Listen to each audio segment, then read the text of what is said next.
Cebu, a name that evokes images of pristine beaches, crystal-clear waters, and a vibrant culture that is as warm as its tropical climate. The Queen City of the South, a bustling metropolis that seamlessly blends the old with the new, where towering skyscrapers stand alongside centuries-old churches. This island in the Philippines was calling my name. Its allure was irresistible, a siren song that promised adventure and discovery. I could feel it in my gut, a tremor of excitement for the unknown. The anticipation was electric, a tingling sensation that coursed through my veins. Stepping off the plane, the humid air hit me like a warm, damp towel. It was a welcome embrace, a reminder that I was far from home and ready for new experiences. It smelled of salt, earth, and something faintly sweet, like mangoes ripening in the sun. The air was thick with the promise of adventure. This was it.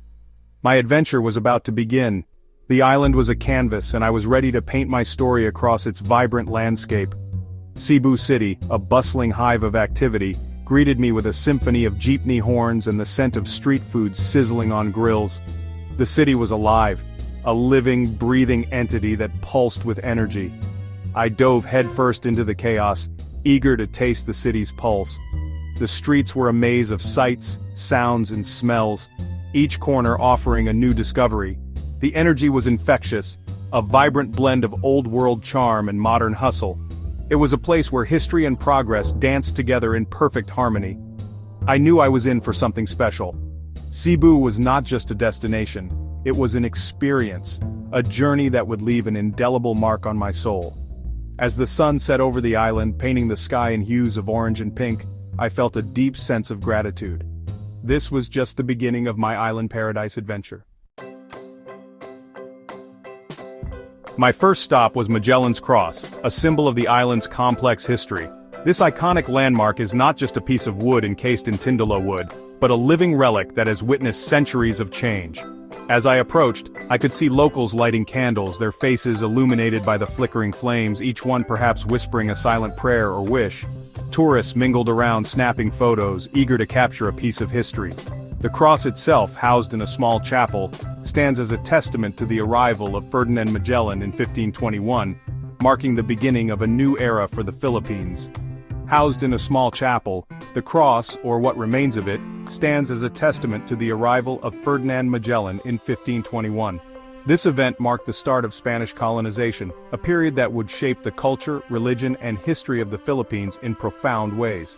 The chapel itself is a modest structure, but its significance is monumental. It's a place where history feels palpable, where the air seems to hum with the echoes of the past. It's a stark reminder of the colonial past, yet it's embraced by the locals as part of their heritage. The cross is not just a relic, it's a symbol of resilience and adaptation.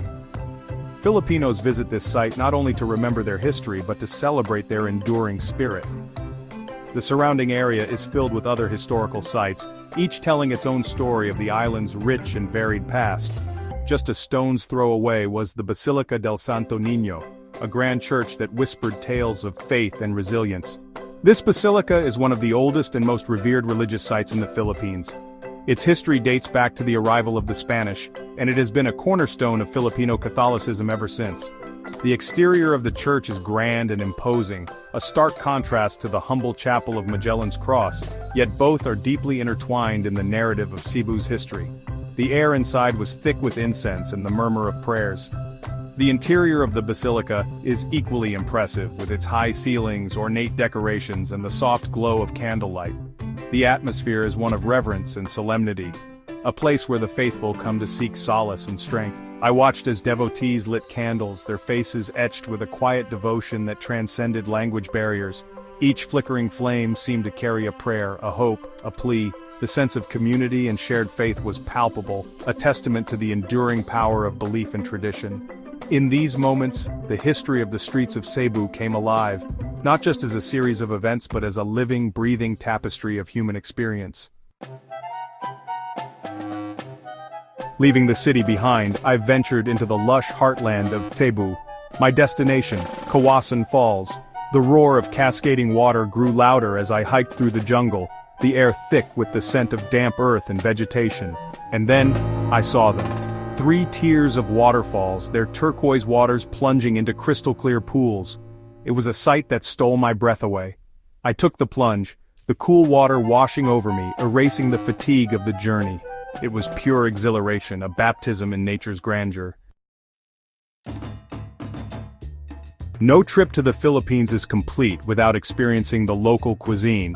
The vibrant street markets, the bustling food stalls, and the aroma of freshly cooked dishes create an atmosphere that is both inviting and exhilarating. The Filipino food culture is a rich tapestry of flavors and traditions, each dish telling a story of its own. And Cebu, oh boy, Cebu did not disappoint.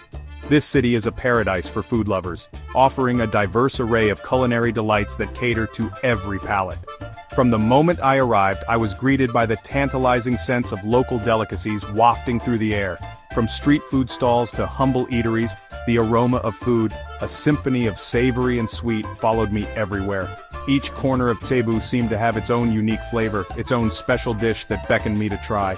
The street vendors, with their wide smiles and skillful hands, prepared dishes that were nothing short of magical.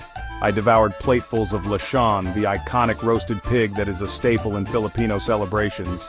The sight of the golden brown skin, glistening with juices, was enough to make my mouth water. The crispy skin of the roasted pig crackling under my knife, each slice revealing the tender, succulent meat beneath. It was a sensory experience like no other, the perfect blend of texture and flavor. The meat juicy and flavorful, each bite a testament to the culinary expertise of the Filipino chefs. Lechon is more than just a dish, it's a celebration of life, a symbol of Filipino hospitality and generosity. Sinigang, a sour and savory tamarind-based soup, warmed me from the inside out. This traditional dish, with its tangy broth and tender meat, is a comfort food that brings families together. And then there was puso, a unique and ingenious way of serving rice.